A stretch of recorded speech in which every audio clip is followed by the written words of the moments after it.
Thanks for your question.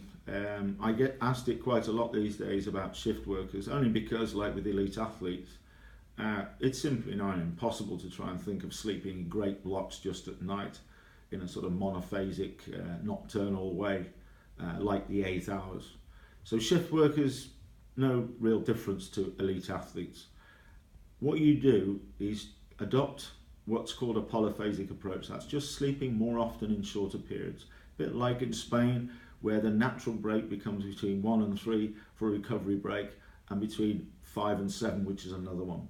So it's always been the case that we can sleep in shorter periods more often, and I think with shift workers, if you get a little bit of a better understanding of the circadian rhythms of the day, just tap that into your computer and have a look at some of the images, and you can go a little bit further to make that understanding.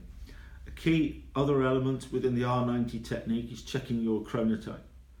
That chronotype, whether you're a morning or nighttime person, which is genetic, you can camouflage it, but it is genetic. A better understanding of that will also determine when it is good for you to recover and mentally and physically, and when to be mentally and physically active.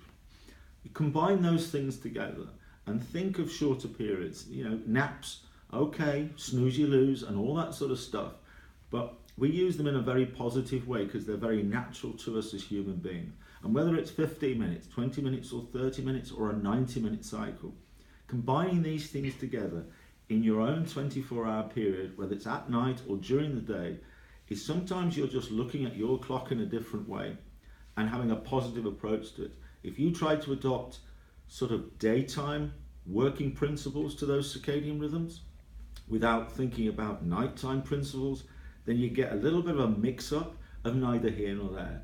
So you take that positively with a sleep-wake cycle that suits your working shifts, your lifestyle, and everything else, and it'll probably be determined by much shorter periods more often. But it's something we do all the time, and very much the process, our coaching services and everything else could really help you with that.